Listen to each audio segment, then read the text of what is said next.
Prime minister Narendra Modi ने Monday 13 जनवरी को central Kashmir के गंदरबल डिस्ट्रिक्ट में 6.5 kilometre long Z Morh tunnel का इनॉग्रेशन किया। यह टनल गगनगीर और सोनमर्ग के बीच सीमलेस कनेक्टिविटी इंश्योर करती है और सोनमर्ग टूरिस्ट रिजॉर्ट को पूरे साल एक्सेसिबल बनाएगी।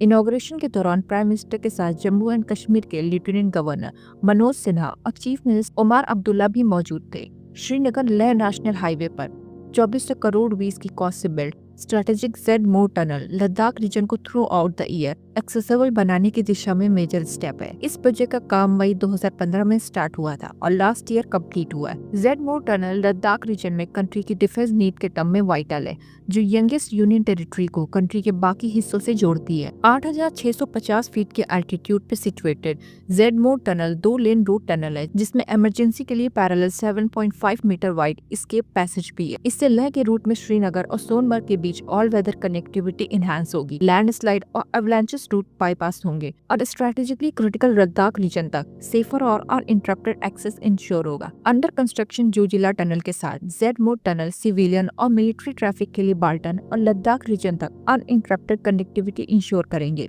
ये दोनों क्रिटिकल इंफ्रास्ट्रक्चर प्रोजेक्ट न केवल लोकल पॉपुलेशन के लिए बल्कि पाकिस्तान और चाइना के बॉर्डर पर डिप्लॉयड इंडियन आर्म फोर्स के लिए भी कनेक्टिविटी के लैंडस्केप को रिडिफाइन करने के लिए रेडी है। लद्दाख पाकिस्तान और चाइना के साथ इंडिया की डिस्प्यूटेड बॉर्डर के पास होने के कारण स्ट्रेटेजिकली सेंसिटिव रीजन है। सालों से इंडियन मिलिट्री को सप्लाईज और ट्रूप्स के ट्रांसपोर्टेशन में लॉजिस्टिकल डिफिकल्टीज फेस करना पड़ा है, पर्टिकुलरली विंटर मंथ के दौरान जब जोजिला पास इनएक्सेसिबल था। जेड मोड टनल की year round connectivity air transport पर डिपेंडेंसी रिड्यूस कर सेंसिटिव बॉर्डर पर स्टेशन आर्म फोर्स को रिसोर्सेज और सपोर्ट का कंसिस्टेंट फ्लो इंश्योर करेगा। इस टनल द्वारा प्रोवाइड की गई इनहैंस्ड रोड एक्सेस मिलिट्री को बॉर्डर पर किसी भी सिक्योरिटी थ्रेट या कॉन्फ्लिक्ट का रैपिड रिस्पांस देने में सक्षम बनाएगी। एयर ट्रांसपोर्ट पर डिपेंडेंसी रिड्यूस होने से इंडियन मिलिट्री को एयर सप्लाई मिशन से एसोसिएट ऑपरेशन कॉस्ट में सिग्निफिकेंट रिडक्शन देखने को मिलेगा। इससे मिलिट्री एयरक्राफ्ट का लाइफ स्पैन एक्सटेंड हो जाएगा, जिससे उन्हें अदर क्रिटिकल मिशन के लिए रिजर्व किया जा सकेगा। टनल कटिंग एज टेक्नोलॉजी से इक्विप्ड है, जो यूजर्स के लिए रियल टाइम अपडेट और सीमलेस कनेक्टिविटी इंश्योर करती है। यह फ्यूचरिस्टिक इंफ्रास्ट्रक्चर न केवल ट्रैवल एक्सपीरियंस इनहैंस करेगा बल्कि रीजन में रोड कनेक्टिविटी के लिए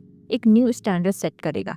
टनल के बन जाने से श्रीनगर और सोनमर्ग के बीच ट्रैवल टाइम रिड्यूस हो जाएगा, जिससे व्हीकल 70 किलोमीटर पर आवर की स्पीड से ट्रैवल कर सकते हैं, जबकि पहले घुमावदार सड़कों पर यह स्पीड 30 किलोमीटर पर आवर थी। टनल की कैपेसिटी पर आवर 1000 व्हीकल्स को हैंडल करने की है। सेंट्रल कश्मीर के गंदेरबल डिस्ट्रिक्ट में लोकेटेड यह टनल सोनमर्ग के टूरिस्ट डेस्टिनेशन को साल भर विजिटर्स के लिए ओपन रखने के लिए सिग्निफिकेंट है। इससे पहले हर सर्दियों में स्नोफॉल और अवलांचेस के कारण यह टूरिस्ट स्पॉट कट ऑफ हो जाता था। जेड मोड टनल सोनमर्ग को साल भर टूरिस्ट डेस्टिनेशन में ट्रांसफॉर्म करके प्रमोट करेगा, जिससे विंटर टूरिज्म, एडवेंचर स्पोर्ट्स और लोकल लाइवलीहुड को बूस्ट मिलेगा। जम्मू एंड कश्मीर के चीफ मिनिस्टर उमर अब्दुल्ला ने कहा कि जेड मोड टनल सोनमर्ग को पूरे साल टूरिज्म के लिए ओपन कर देगी, जिससे पोटेंशियली टाउन एक ग्रेट स्कीइंग डेस्टिनेशन के रूप में डेवलप होगा। उन्होंने एम्फेसाइज किया कि जेड मोड टनल न केवल सोनमर्ग को ऑल वेदर कनेक्टिविटी इंश्योर करेगा बल्कि गुलमर्ग को एक और स्कीइंग और विंटर स्पोर्ट डेस्टिनेशन के रूप में सप्लीमेंट करेगा, जिससे टूरिज्म और इकोनॉमिक ग्रोथ के नए रास्ते खुलेंगे।